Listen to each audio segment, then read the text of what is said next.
Okay, I was not expecting to come back and be talking about a book again already, but I surprisingly, once I started reading, couldn't stop, and here I am to talk about Murakami's South of the Border, West of the Sun. Actually, the first translation in novel form from Philip Gabriel. Curiously, because even though this book came out between Dance Dance Dance and Wind Up Bird Chronicle in Japan, in the US it didn't, or not in the US, in English it didn't come out until the year 2000, whereas the English translation of Wind Up Bird came out in 1997, so 3 years after.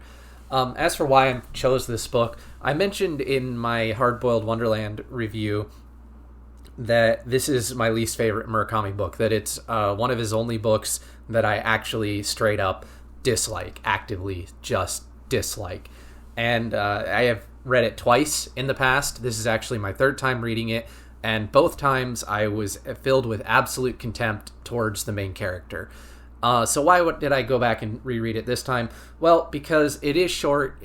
I know it's easy to get through, and sometimes it's important to revisit, I think, things that you don't like, if there's like a good reason to come back to it. So like some things I read and I don't like them, and I know I'm not going to like them pretty much no matter what happens, so I just move on and will never come back to it again. Like Tomorrow is an example of a book that I got about 100 pages into, hated every single second of it, didn't care what happened to any of the characters, was just frustrated with the writing endlessly, and there's no reason for me ever to come back to it. But sometimes I read a book and I don't care for it, and I come back to it later on with hopefully like a new perspective. So like My Brilliant Friend, the first time I tried to read it, I got about 50 pages in and couldn't do it. The second time I tried to read it, I got about 100 pages in and couldn't do it. But damn it, I really wanted to know what made this book so popular. And the third time I finally read it all the way through, and while I didn't love it, I at least gained an appreciation for it that I didn't have before. And curiously, and in much the same way as My Brilliant Friend, where the first two times I read it, I was taking the first-person narrator too seriously, to literally actually believing everything that they were saying and not reading between the lines, which my third read-through, I finally started doing that and began to appreciate that there was way more to the story than just what you're seeing from her perspective. One of the biggest flaws with Murakami as a writer is that he tends to write in the same voice regardless of the protagonist.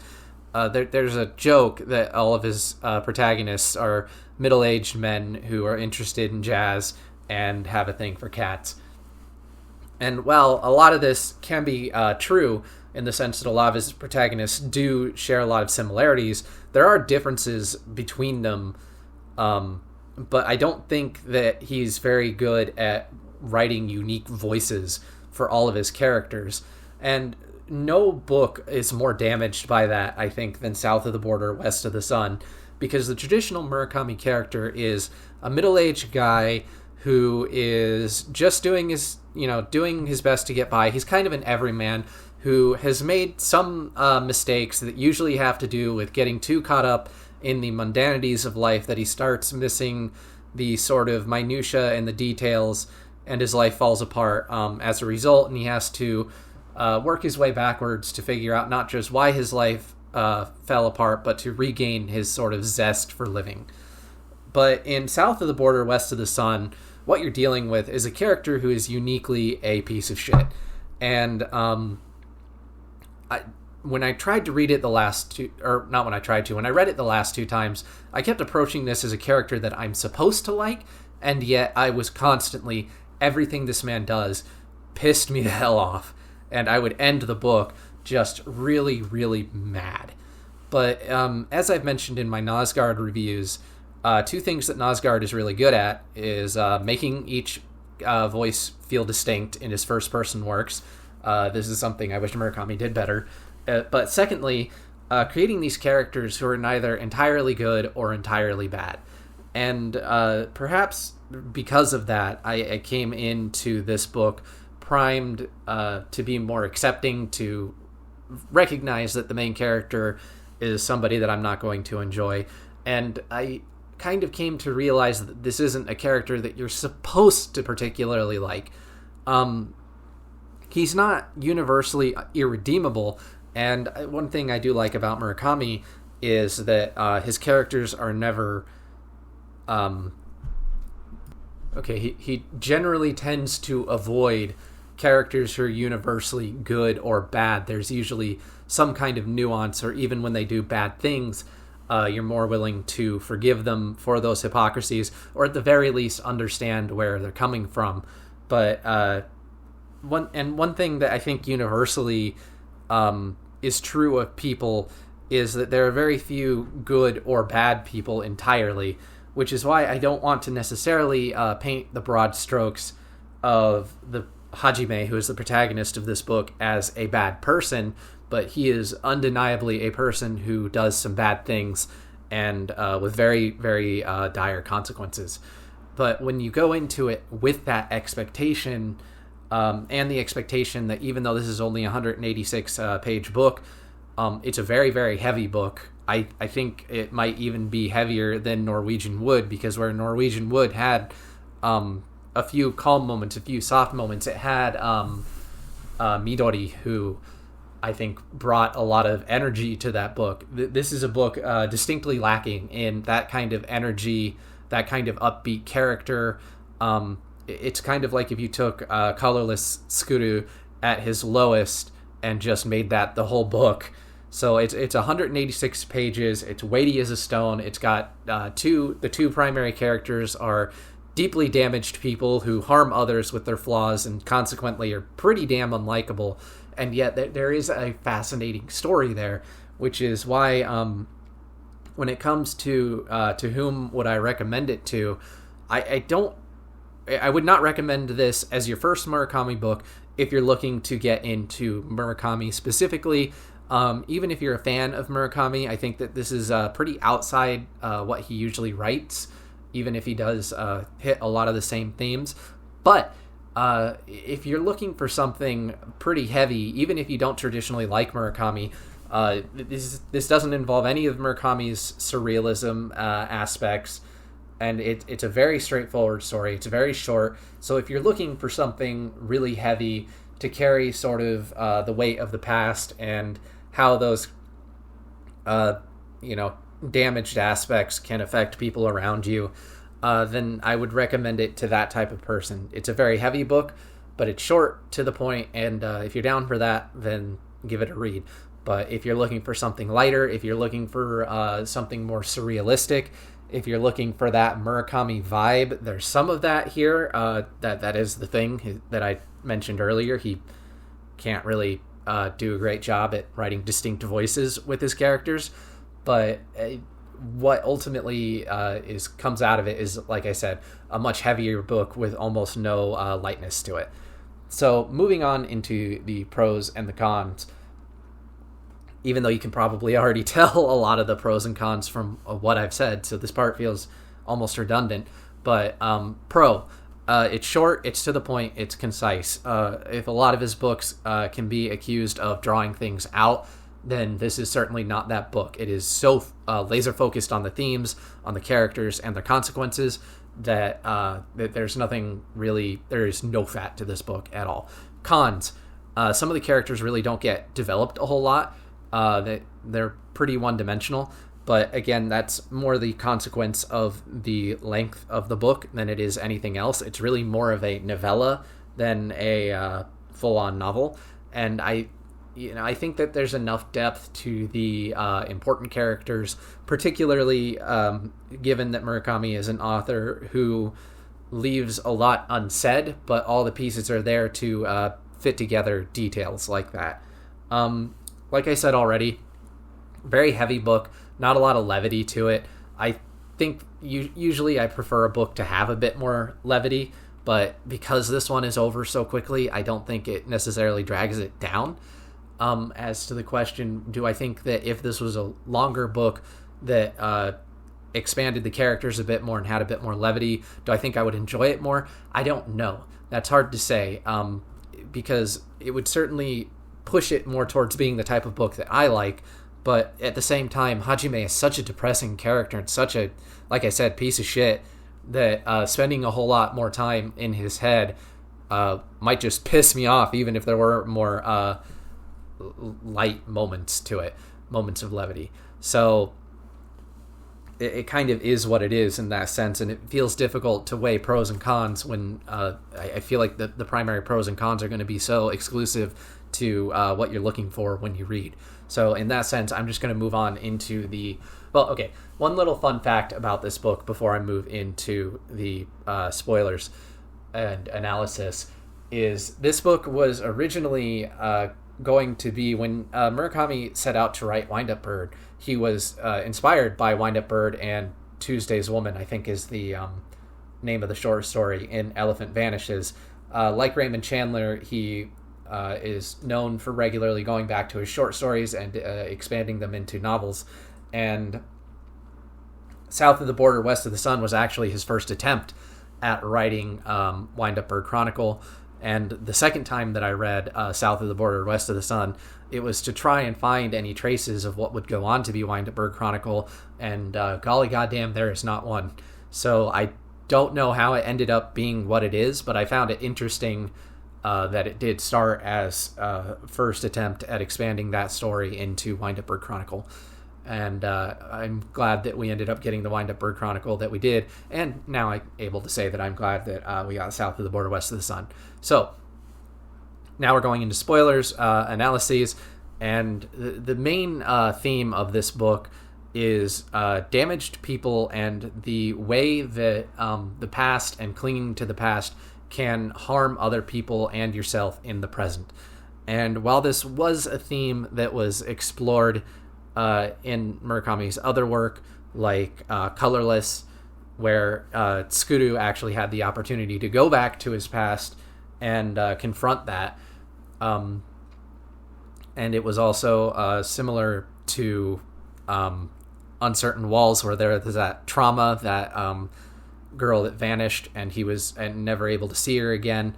And you have a similar thing here, where as a kid, Hajime met Shimamoto, and they got along so well, and they seemed like a perfect item, and then Shimamoto vanished, and it left... Shimamoto didn't vanish. Hajime went to a different junior high school, and they separated, and they had to live their lives separately, even though they were both clearly meant for each other. And it's a book about what-ifs. What if he had gone back and made more of an effort to meet her at the time? What if she had been able to meet him and go through and not go through what she did in her life? What if when he sees her as an adult before he's married, he'd called out to her? Regrets of the past ultimately define this book, and it goes hand in hand also with loneliness, where both of them are only children, and how that isolates them as children. Again, like I said, these are damaged people, and it's not that they specifically are miserable people in the sense that they grew up with abuse or anything like that. It's that they were just lonely, sort of because they were only children in a place and a time when everybody had brothers and sisters. It mentions in the book that it was assumed that only children were spoiled and weak, and that was the way that most people treated them as kids, all the way up until junior high or even later. So when they both met each other and they were both only children, they formed a strong bond. It was their first connection, and then to have it severed like that left them with emotional damage. And the problem is that emotional damage, both of them then went on to spread to other people. Specifically, there's Izumi, and how he wants to have sex with Izumi, but she's not ready, and she's a really great, lively person. He mentions, there's nothing wrong with her. She's really peppy. He really likes her.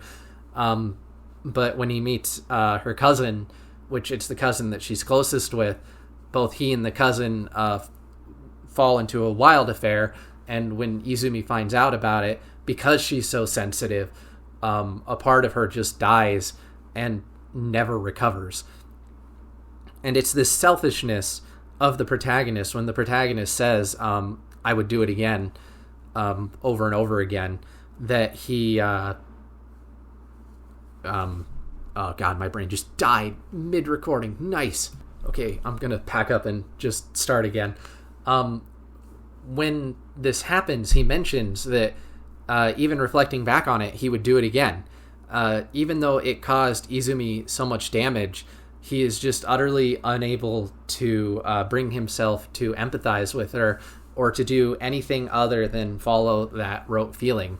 So he ends up alone and isolated as an adult, and until in his 30s, he meets his wife and has children. And at this point, Shimamoto comes back, and once again, the two connect to each other, and the two strike up a connection. Nice. The two share a spark and admit that basically both of them have been living their lives in memory of the other person, and both of them have damaged and hurt a lot of people on the way. And even when they do reconnect, once again, Hajime is ready to throw away everything, his wife, his children, his work, his bars, everything, to be with Shimamoto again, because he just fundamentally doesn't connect with people.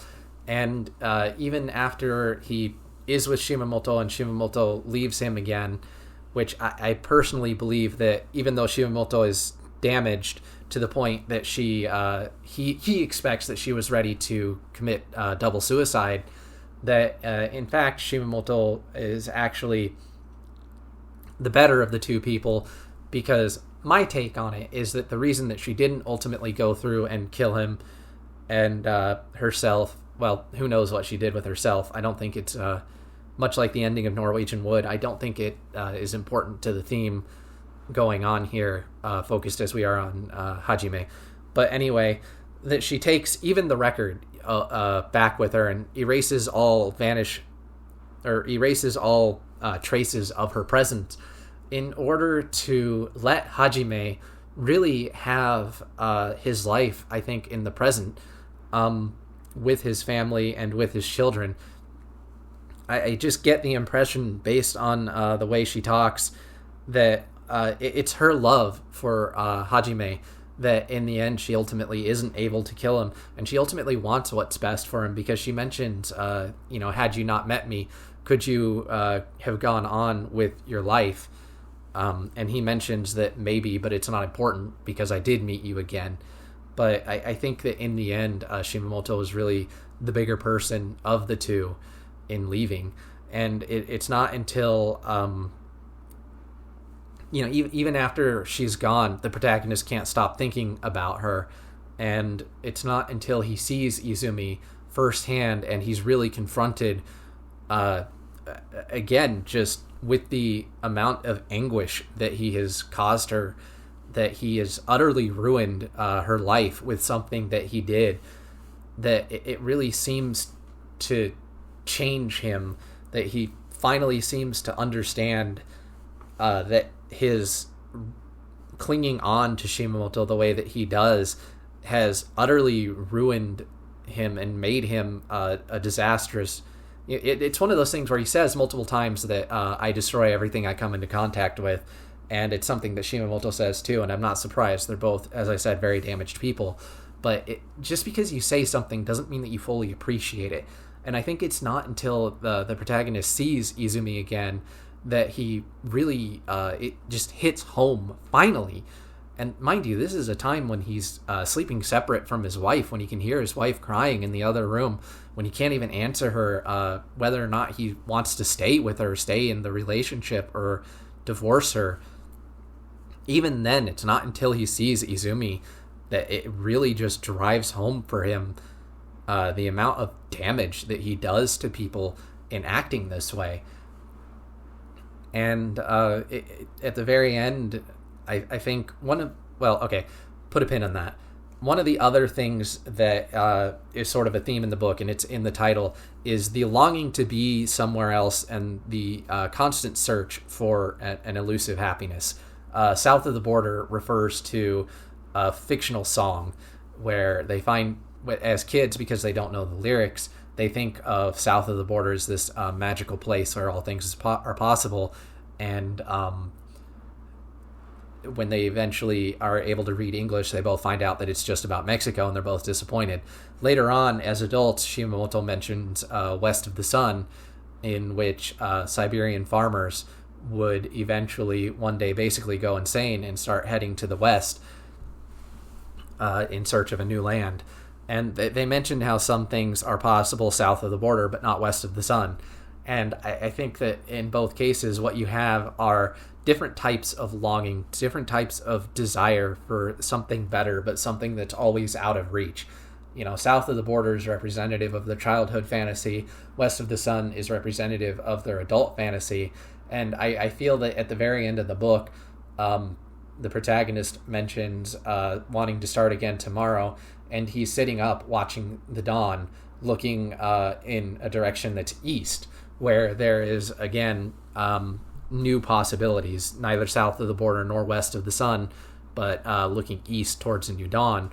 But even then, he mentions that the only thing he can think about are the raindrops and the sea, until his wife comes and puts her hand around on his shoulder, or at least I'm taking it that it's his wife. It's 90% likely to be his wife, which to me suggests that it's possible that even despite all he's said, he may very well not change after all and may continue to be the broken person that he is.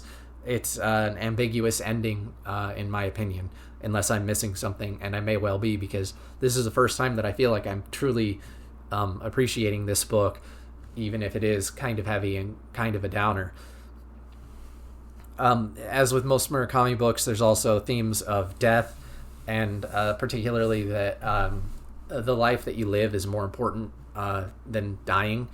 Death is always treated in Murakami's work as more of a passage from one life to another, which isn't to say that he is pro-suicide or anything, just that there's more to life than living and being alive, I think, is a sort of recurring theme in a lot of his book. And that something that comes up in a lot of his books is that you can only really feel alive once you've touched death, or once you understand and appreciate death in a way. So one hopes that the darkness that Hajime has encountered via Shimamoto has better positioned him to appreciate life, but ultimately it's difficult to say. In closing, one of the things that I really couldn't stop thinking when I read this book was that in many ways it's Murakami's No Longer Human. And when you say that, there's so much baggage that comes with it in terms of the fame of No Longer Human and how No Longer Human fits into the larger literary canon. And I don't say it with that context, but I mean it in terms of a character who is kind of utterly despicable and who uses women to try and fill a void in his heart, and the amount of damage he causes to those women along the way. And I want to think that he ends in a better place, but I can also accept that maybe he hasn't. So very different from Murakami's regular work. I'm very glad that I went back and revisited it, even though I didn't particularly care for it in the past, which leaves the only book that I can say by Murakami that I really don't care much for to be 1Q84, and I've tried to reread that one, and nope. So some things never change, or maybe it's just a matter of finding the right time. Who knows? Join me next time when I talk about, again, who knows? I have a few things that I want to get to next, and I haven't quite decided which. See you then.